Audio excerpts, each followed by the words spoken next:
तो आज देखते हैं यूज ऑफ देयर। देयर का यूज कब करते हैं। तो दोस्तों ध्यान से देखो, यूज ऑफ देयर, देयर का यूज कब करते हैं, ध्यान से सुनना। जब सब्जेक्ट जब सब्जेक्ट शुरू में न रहकर सेंटेंस के लास्ट में रहता है। ध्यान से सुनना, जब सब्जेक्ट शुरू में न रहकर सेंटेंस के लास्ट में रहता है तब देयर का यूज करते हैं। अभी समझ में नहीं आएगा, जब हम एग्जाम्पल बनाएंगे तब समझ में आएगा कि देयर का यूज कब करते हैं। एक बार ध्यान से सुन लो। जब सब्जेक्ट शुरू में न रहकर सेंटेंस के लास्ट में रहता है तो यूज ऑफ देयर करते हैं, देयर का प्रयोग करते हैं। एक बार मेरे साथ बोलना। जब सब्जेक्ट सेंटेंस के शुरू में न रहकर सेंटेंस के लास्ट में रहता है तो देयर का यूज करते हैं। अब लास्ट का मतलब ये नहीं कि बिल्कुल लास्ट में, उसके पहले उसके बाद में है आ सकता है, था आ सकता है। ये नहीं कहना कि नहीं सर लास्ट में तो है आया है से पहले आ सकता है, था से पहले आ सकता है। बस इतना समझना, जब सब्जेक्ट सेंटेंस के शुरू में न रहकर सेंटेंस के लास्ट में रहता है तब किसका यूज करते हैं, देयर का। तो आओ एग्जाम्पल देखते हैं। जैसे देखो, हमारे खेत में एक पेड़ है। खेत में क्या है, एक पेड़ है। देखो ये पेड़, एक पेड़ शुरू में न रहकर कहाँ आया है, लास्ट में आया है। ये सब्जेक्ट शुरू में न रहकर कहाँ आया है, लास्ट में आया है।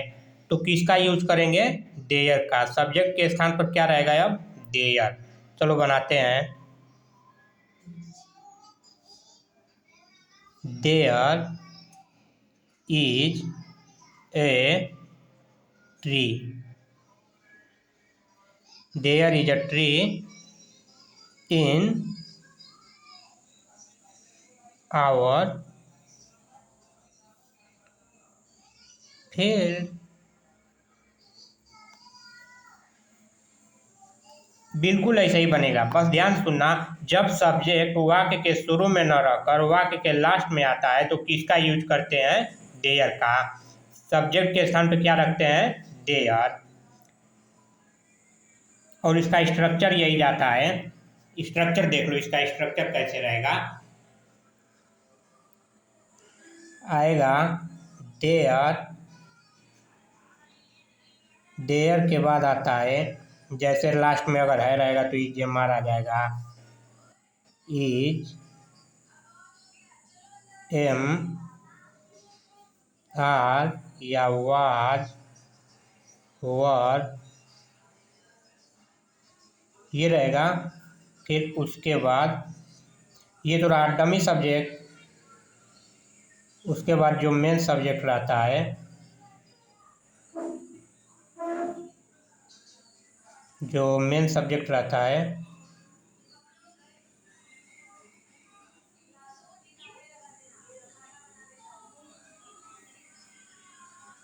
प्लस जो अदर रहता है, अब अदर यही रहता है।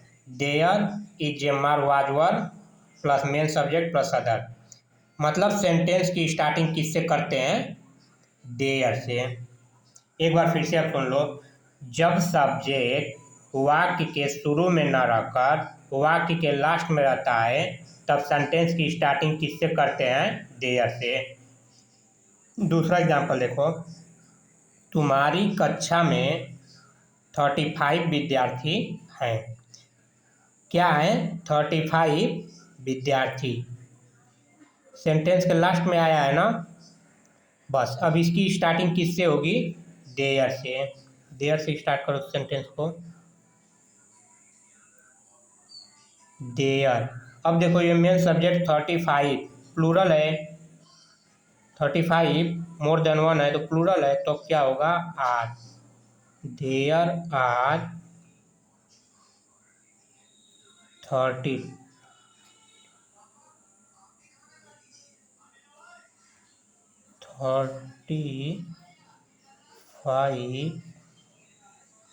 स्टूडेंट्स।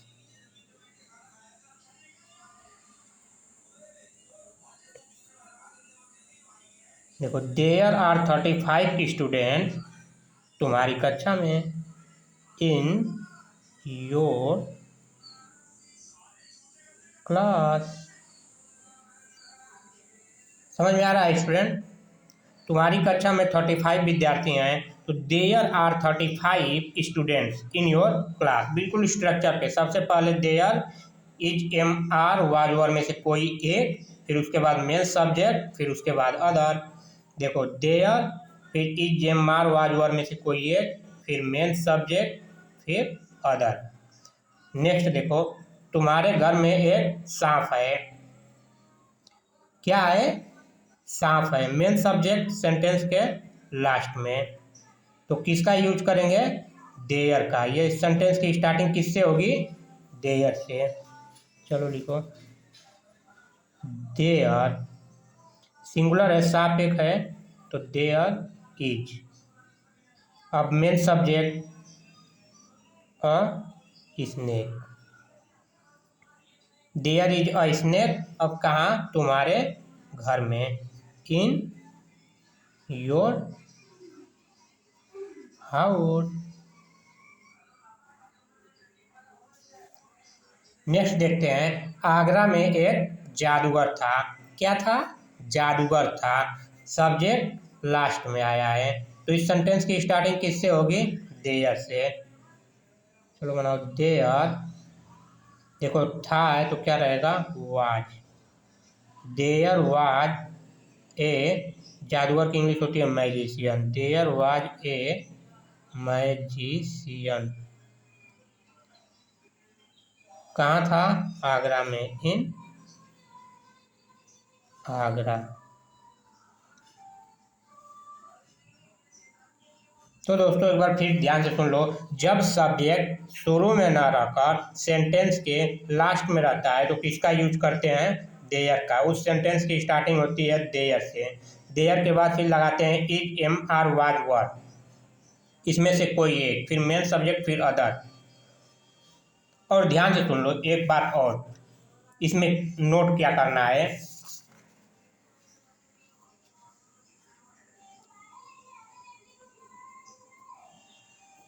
नोट में ये रहना चाहिए कि सेंटेंस में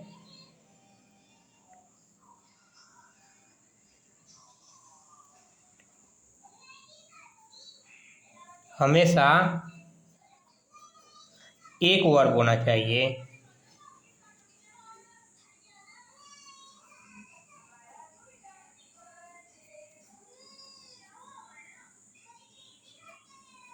ये याद रखना नोट में कि सेंटेंस में हमेशा एक वर्ब होनी चाहिए। अब एक वर्ब का मतलब सोच रहे होगे, एक वर्ब क्या? एक वर्ब का मतलब ये है, जैसे देखो सोहन खाना खाता है। देखो यहाँ खाता, जो कि खाता एक वर्ब हो गया, और है दो वर्ब हो गया। इसमें देखो इस सेंटेंस में क्या है? दो वर्ब, एक हेल्पिंग वर्ब आएगी और एक मेन वर्ब। एक खाना एक वर्ब और है दो वर्ब। और देखो देयर वाले सेंटेंस में हमेशा एक वर्ब होनी चाहिए। देयर वाले सेंटेंस में हमेशा एक वर्ब। जैसे देखो हमारे खेत में एक पेड़ है। क्या है, बस एक ही वर्ब है। यहाँ देखो है, यहाँ है, यहाँ था। इसमें कोई दूसरा वर्ब नहीं आया, जैसे खाना, पीना, सोना, बैठना, उठना, रोना। जैसे देखो दो वर्ब वाला, रोहन रोता है।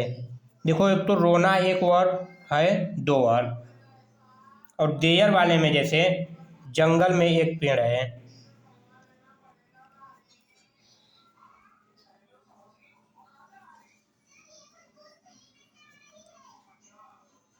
देखो जंगल में एक पेड़ है केवल एक ही वर्ब आया है, दूसरा वर्ब नहीं आया है, तो इसमें देयर लगेगा।